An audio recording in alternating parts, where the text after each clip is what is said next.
So I know a lot of folks are counting down the days, cannot wait until January 2026 so they can get that new Whisper pickle without paying that additional tax to Uncle Sam. So let's go ahead and talk about a few must-have items for that new Whisper pickle.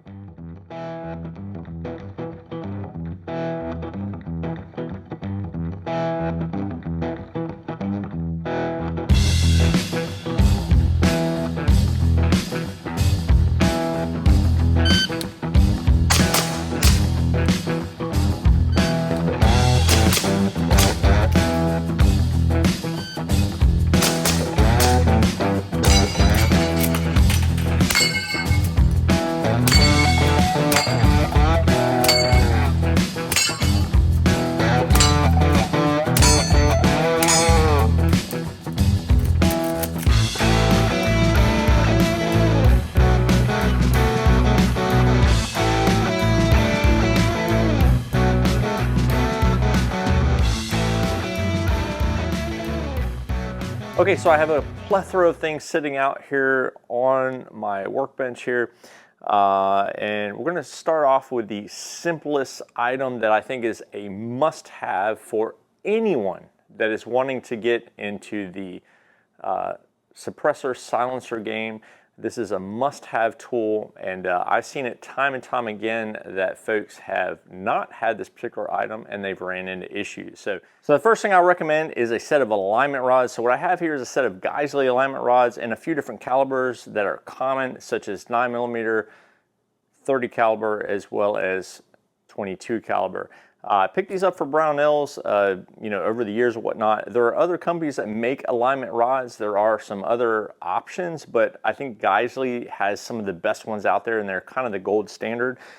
So definitely pick up yourself a set of alignment rods. Why do you need an alignment rod? Well, sometimes when you start adding things to your barrel, muzzle device, and then your can, it can cause the alignment of the bore to be a little bit off, and you risk the chance of having a baffle strike or something like that. So definitely want to minimize the possibility of that. So anytime you change muzzle device, suppressor attachment to a different barrel, you want to double check your alignment once again. So again, most important, alignment rod. If you're going to get no other tool or accessory to go with your can, get yourself an alignment rod.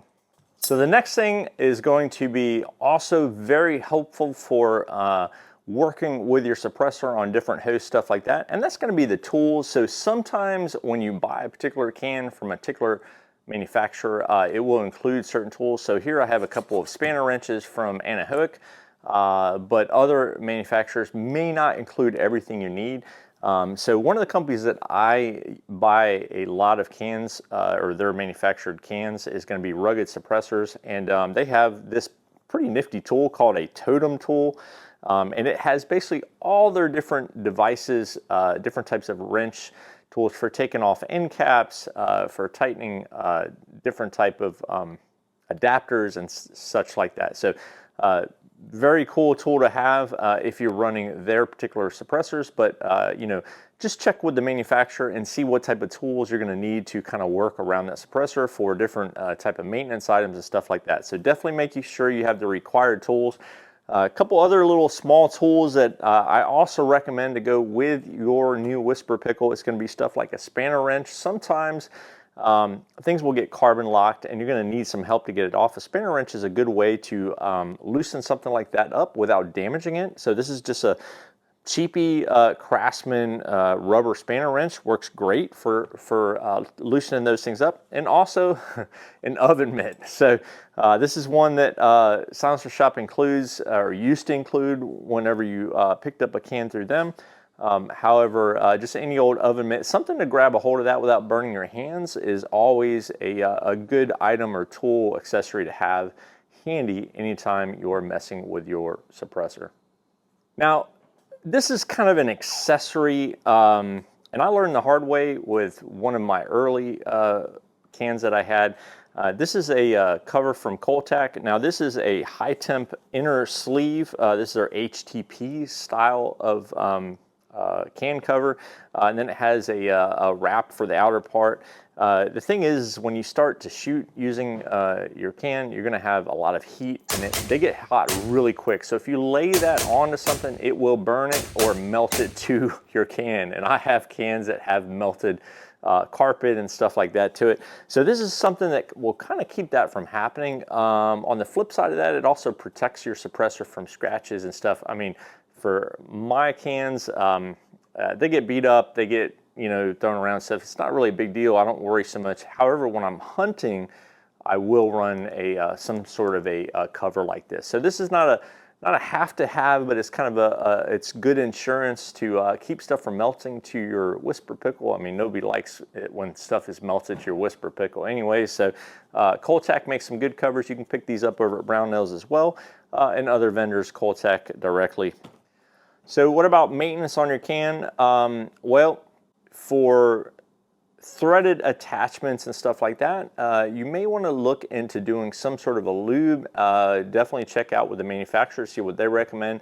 White lithium grease is highly recommended by rugged suppressors for some of their attachments and stuff.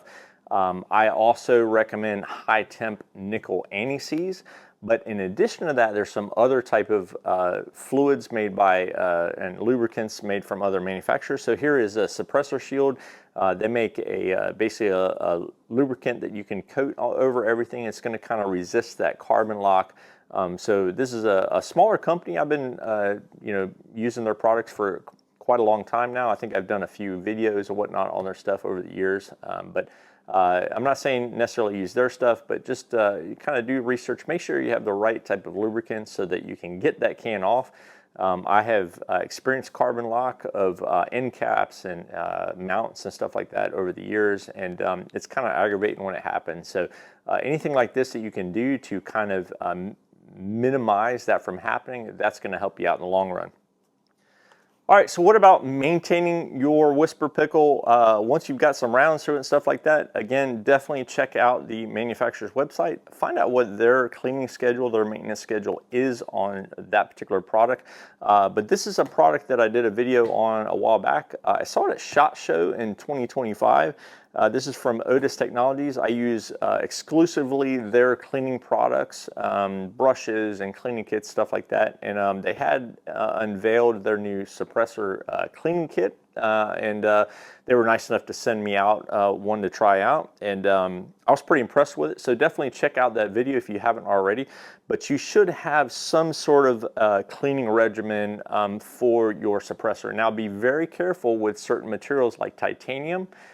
You have to make sure that whatever cleaning solvent you're using or cleaning method, it is not going to damage your titanium or aluminum suppressor. So this is safe pretty much for all materials, and it comes with a tube here that you kind of submerge your suppressors in there, let them sit, and then after that you can kind of clean them up. It helps to break everything down.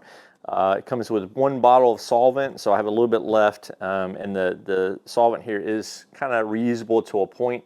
So that's why I didn't dump it out. But it also comes with CLP brushes, swabs, and different stuff like that to kind of help as well.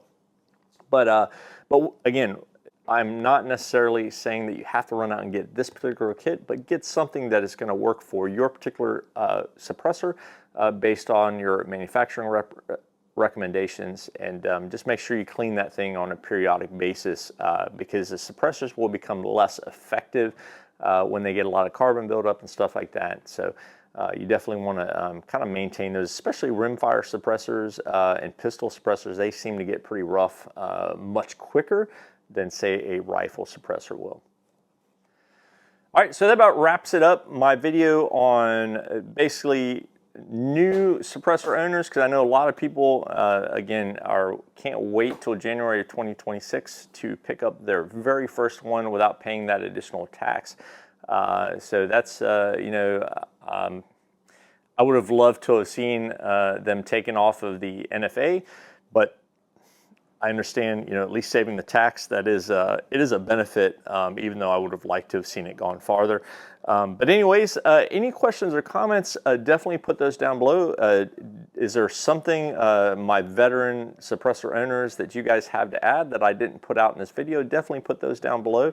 I'm always, you know, looking forward to hearing what other people's thoughts are on stuff like this. I mean, I've been running cans for, gosh, about 12 years or so now. So, you know, have quite a bit of experience on that. So, you know, but always wanting to learn something new. If you're looking for some of the tools and whatnot, accessories, definitely check out my website. If you go over there and use one of my affiliate links, such as to Brownells, the channel does get a little bit of kickback. So anytime you guys use one of my affiliate links, it's always appreciated by me.